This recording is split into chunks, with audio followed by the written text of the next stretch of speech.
Today we are going to be reading chapter 10, and I want to apologize in advance if you hear my daughter in the background. She's being very vocal this morning. So, chapter 10. Even though my Hattie bailed on our way on our awesome game of chase, I'm still making progress on getting her back. I know I am. But that's hard to think about now, because I'm sitting all by myself in the hallway, looking inside the eating place and drooling. Seated around the table are Fetchman, Food Lady, and Hattie.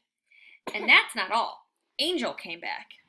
And they're eating lots of juicy, steamy hot dogs. I love hot dogs. I'm supposed to be under the table, curled around Hattie's feet, waiting for tasty bits to fall. But I'm not. Hattie must be as down about it as I am. She's not even eating her food. Angel's focusing her attention on Fetchman. She chatters a lot, tossing and catching an invisible ball. Hattie nods a few times and smiles weakly. She stares at her plate and pushes a few beans around. Fetchman's eyes are wide. He chatters back at Angel excitedly. He's practically on the edge of his seat.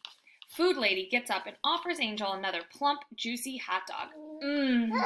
Its yummy aroma is intoxicating. I slurp my chops. Angel sneaks a peek at me, then turns and asks Hattie a question. Hattie winces like she's embarrassed. She mumbles a reply, gesturing at the wicked floor, obviously explaining its evils. Angel looks confused. Is it that hard for a short human to understand? When the humans are finished eating, Hattie and Angel clatter their dishes into the sink. Food Lady pulls out the crinkly bag of dog food. I spring to my feet and I dance around the carpet. Oh boy, delicious food is rattling into my dish. My mouth is salivating. Yippee! It's finally dinner time. I can hardly wait to plow into the bowl of crunchy deliciousness. Bring it on, Hattie, I bark, my tail out of control. But instead of carrying it over to me, Hattie exchanges serious looks with Angel. She sets the dish right on the wicked floor. Fenway, come, she calls as if nothing is wrong. My heart sinks. My tail wags. My tail sags. This is not how it's supposed to be. My Hattie brings me food out here in the hallway. I thought my Hattie was back. Fenway, come, she calls again, crouching down and slapping her knee. Angel pats her shoulder. Angel pats Hattie's shoulder, like she's the one who needs support. My tummy's aching. I must convince Hattie to bring me that food. Please, Hattie, I whine. You can't let me starve. I flop onto my back and kick my legs. I moan and moan and moan. I turn my head for a peek. Hattie can't take her eyes off of me. She looks like her heart is breaking. Angel pats Hattie's shoulder some more. Hattie is clearly torn. She murmurs something to Angel, then grabs the dish and hurries into the hall. Wowie, I knew she'd do it. I plunge right in like someone's about to stop me. It's the best meal ever. Sadly, it disappears all too soon. I knew I'd get my Hattie back, I bark. I lick and lick her cheek. She smiles. Angel plops next to us on the carpet, shaking her head. Her face looks disapproving. I climb onto her knee and lick her anyway. She tastes like ketchup. Then there's a little fire hydrant. When everything's cleaned up, we all head to the front door and Hattie clips my leash. She goes for the jump rope, but when Angel frowns, she drops it. Hattie sighs and grabs the fat, leathery glove instead. Whatever she has planned, it's bound to be fun. When we get outside, Hattie leans down to hug me, and somehow my leash gets tied around a slim tree. Hey, Hattie, I bark as she walks away. Aren't you forgetting somebody? Hattie stops near a patch of dirt where Food Lady is kneeling and digging and sprinkling water. Angel is near the driveway, fingering that white ball, which can only mean one thing: another game of fetch. Or chase. I struggle to get loose. Fetchman hovers next to Hattie, watching her intently. He has a hopeful look in his eye. Hey, everybody, I bark. In case you haven't noticed, I'm stuck here and I can't play. They act like they can't hear me. Angel lines up and hurls the ball toward Hattie and Fetchman. Hattie stretches out to get it, but it bounces behind her and dribbles toward Food Lady and the dirt. I'm on it, you guys, I bark, leaping out as far as I can. It's a whisker beyond my reach. Hattie jogs right past me, looking annoyed or discouraged. She scoops up the ball and heads back. Unfair, unfair, I bark. I jump and twist, even though it's no use. Fetchman rests his hand on Hattie's back. He talks into her ear, then stands aside, moving his arm like he's tossing a ball. Hattie nods. She strokes her cap a couple of times. She pulls her arm back and flings the ball at Angel. Fetchman starts clapping, but then stops as the ball sails over Angel's head. It lands on the driveway and begins rolling toward the street. Hattie's shoulders slump. Fetchman pats her back, his face encouraging. Angel's about to head after the ball when a strange sound makes us all stop in our tracks.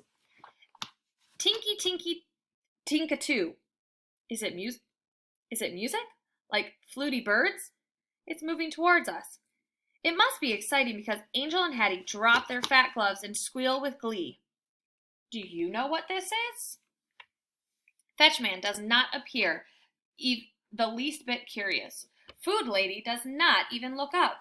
She keeps on playing in the dirt like her sense of hearing is gone. The tinky tinky tinkatoo is getting louder and closer. Hattie skips up to Fetchman, who digs into his pocket, smiling. He hands Hattie and Angel a couple of small, flimsy papers.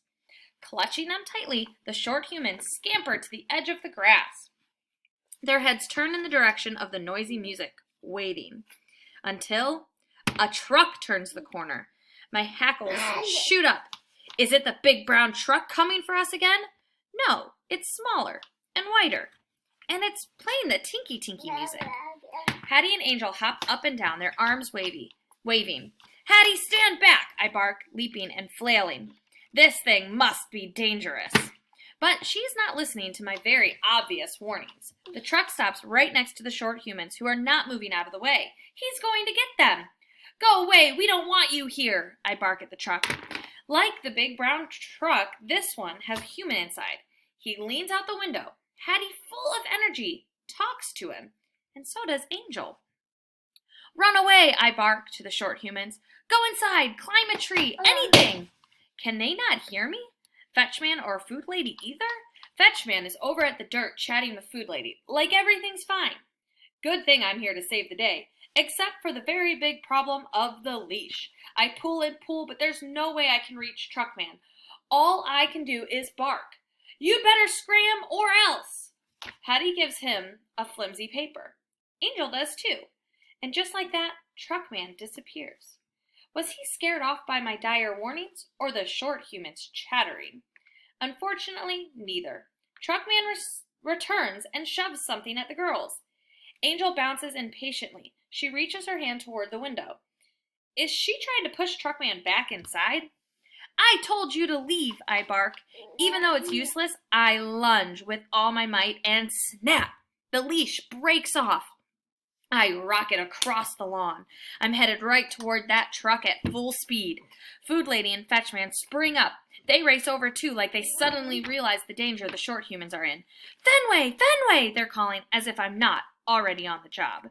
I arrive at the scene just as Angel has apparently figured out that she's no match for the musical truck.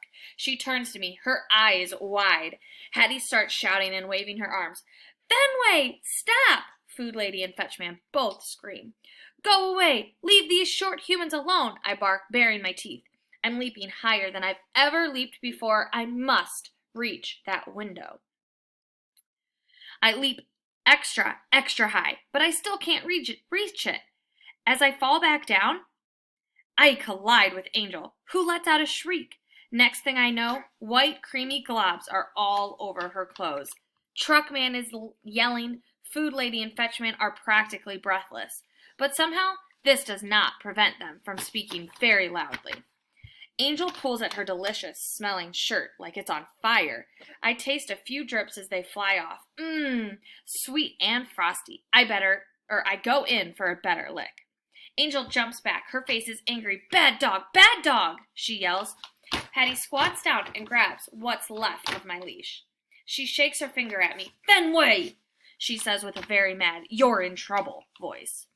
What'd I do? No time to find out. My nose is detecting an irresistible blob of ice cream on the pavement. Talk about a distraction. Vanilla.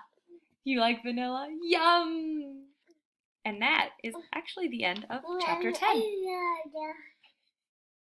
You tell them. Tell them how tasty that is.